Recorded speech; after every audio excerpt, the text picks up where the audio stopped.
Indo saga में आपका स्वागत है। आज के एपिसोड में हम महाभारत के उस निर्णायक क्षण की चर्चा करेंगे जब कर्ण के नेतृत्व में कौरव सेना युधिष्ठिर को घेर लेती है। कर्ण के हमलों से युधिष्ठिर खतरे में है। भीम और सात्यकी उन्हें बचाने की कोशिश करते हैं, लेकिन कौरव सेना शक्तिशाली बनी रहती है। कृष्ण अर्जुन से कर्ण का सामना करने का आग्रह करते हैं, जानते हुए कि अर्जुन ही युद्ध का रुख मोड़ सकता है। देखिए, पांडवों की बहादुरी जो महाभारत के युद्ध को परिभाषित करती है, सिर्फ इंडो सागा पर।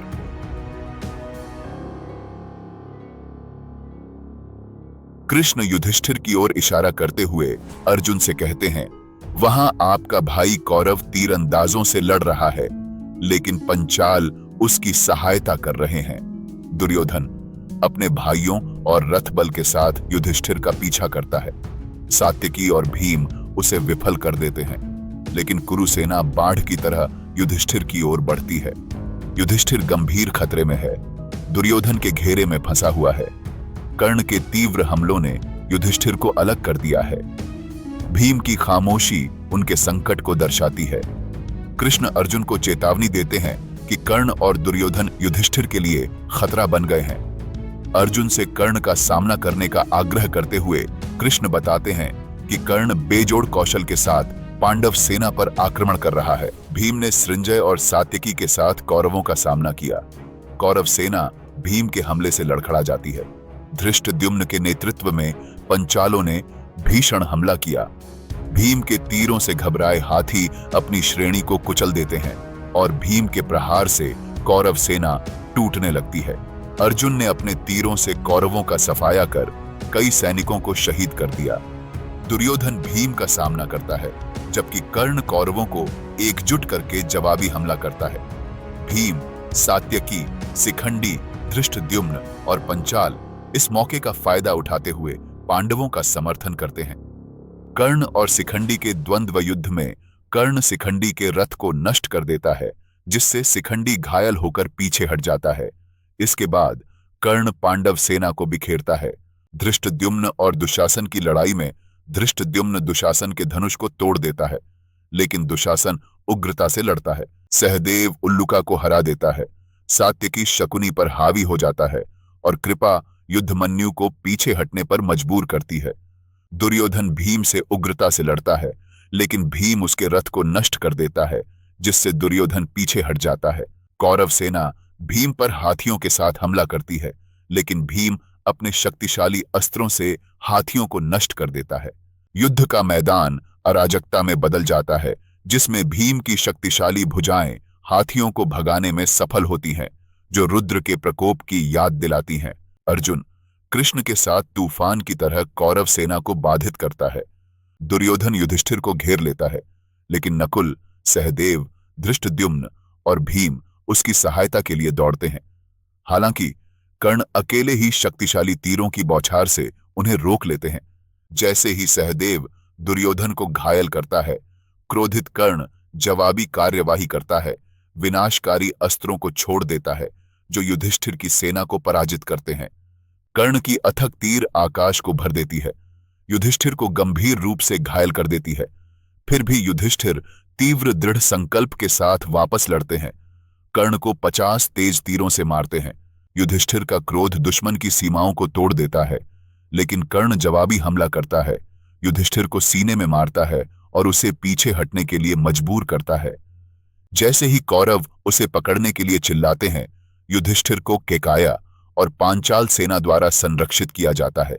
अराजकता के बीच दुर्योधन और भीम एक भयंकर द्वंद्व युद्ध में आमने सामने होते हैं। कर्ण आक्रामक रूप से कैकेय योद्धाओं पर हमला करता है, सैकड़ों को मार देता है और उन्हें भीम की सुरक्षा में पीछे हटने के लिए मजबूर करता है। इसके बाद वह घायल युधिष्ठिर का पीछा करता है, जिसके बगल में नकुल और सहदेव होते हैं। कर्ण युधिष्ठिर पर हमला करता है और नकुल के रथ को अक्षम कर देता है, जिससे भाइयों को सहदेव के पास शरण लेने के लिए मजबूर होना पड़ता है। कर्ण का सारथी शल्य उसे अर्जुन के लिए अपनी शक्ति को संरक्षित करने की सलाह देता है, लेकिन कर्ण उसकी उपेक्षा करता है। लगातार युधिष्ठिर नकुल और सहदेव को निशाना बनाता है। युधिष्ठिर को समाप्त करने के लिए दृढ़ संकल्पित कर्ण ने शल्य की चेतावनियों के बावजूद अपना हमला जारी रखा। शल्य कर्ण से युधिष्ठिर को छोड़ने और भीम के खिलाफ संघर्ष कर रहे दुर्योधन को बचाने पर ध्यान केंद्रित करने का आग्रह करता है। दुर्योधन के लिए खतरे को स्वीकार करते हुए कर्ण युधिष्ठिर, नकुल और सहदेव पर अपना हमला छोड़ देता है, जिससे वे पांडव शिविर में पीछे हट जाते हैं। गंभीर रूप से घायल युधिष्ठिर तीर निकाले जाने पर आराम करते हैं और नकुल और सहदेव से भीम का समर्थन करने के लिए वापस आने का आग्रह करते हैं। चल रहे युद्ध में नकुल और सहदेव जल्दी ही भीम के साथ शामिल हो जाते हैं। अश्वत्थामा युद्ध के मैदान में अर्जुन का सामना करता है। शक्तिशाली तीर दागता है जो दर्शकों को चकित कर देती है। अर्जुन अस्त्रों के साथ मुकाबला करता है, लेकिन अश्वत्थामा उन्हें बेअसर कर देता है। स्वयं यम की तरह उग्रता से लड़ता है।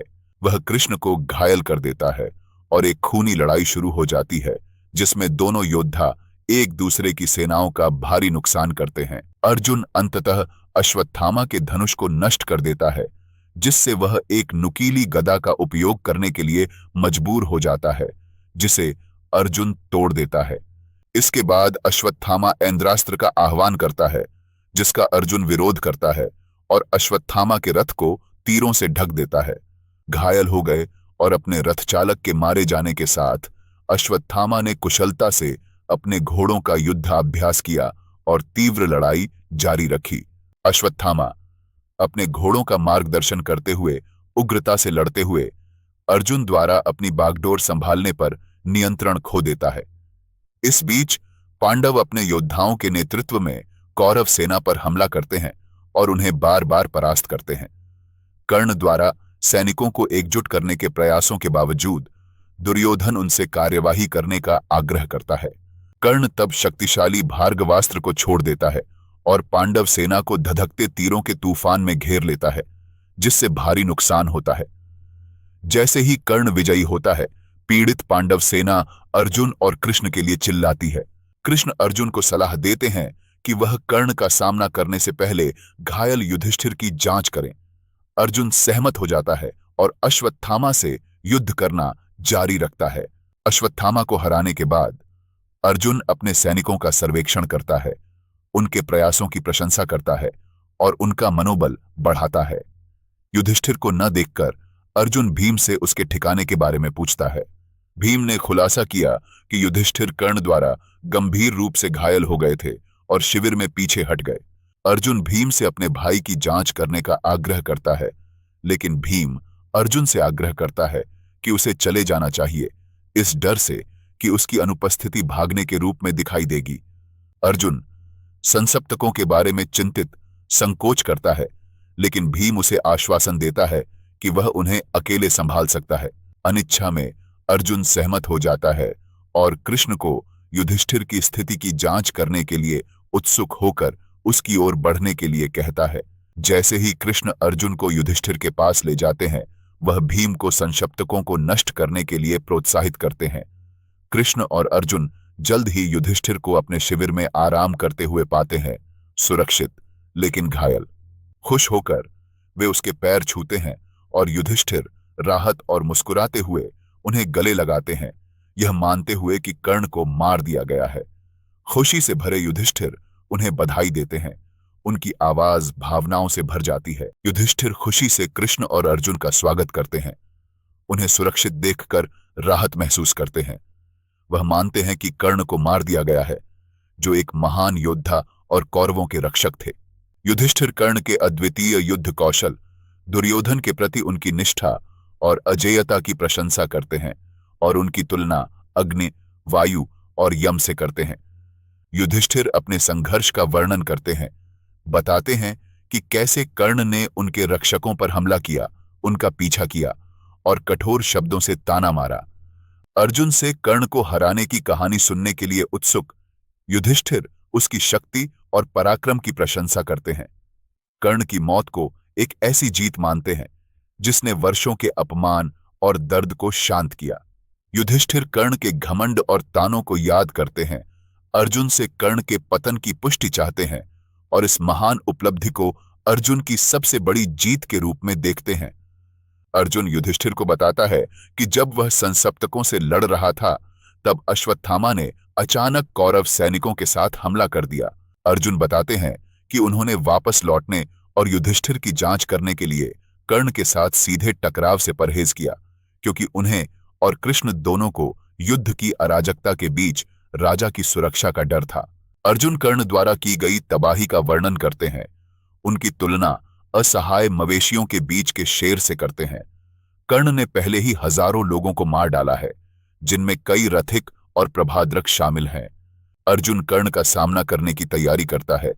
सात्यकी और धृष्टद्युम्न से अपने रथ पहियों की रक्षा करने का अनुरोध करता है, जबकि युद्धमन्यु और उत्तमौज उसके पिछले हिस्से की रक्षा करते हैं। कर्ण को मारने या मरने की कोशिश करने के लिए दृढ़ संकल्पित अर्जुन युधिष्ठिर से उनका आशीर्वाद मांगता है।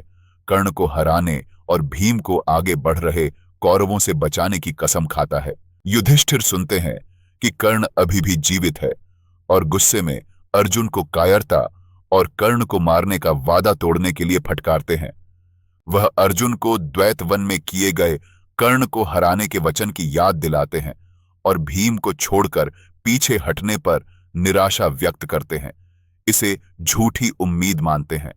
युधिष्ठिर अर्जुन की विफलता पर गहरा आघात महसूस करते हैं, याद करते हुए कि देवताओं ने अर्जुन की शक्ति और कौशल की सराहना की थी। अब वह सवाल करते हैं कि गांडीव और कृष्ण जैसे सारथी के होते हुए भी अर्जुन कर्ण से क्यों डरेंगे।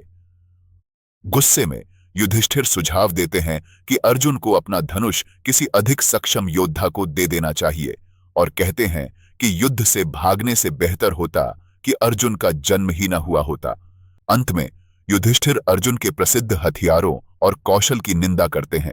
उनके गांडीव, रथ और कौशल पर शर्म की घोषणा करते हैं, जो कर्ण का सामना करने में उनकी कथित विफलता को दर्शाता है।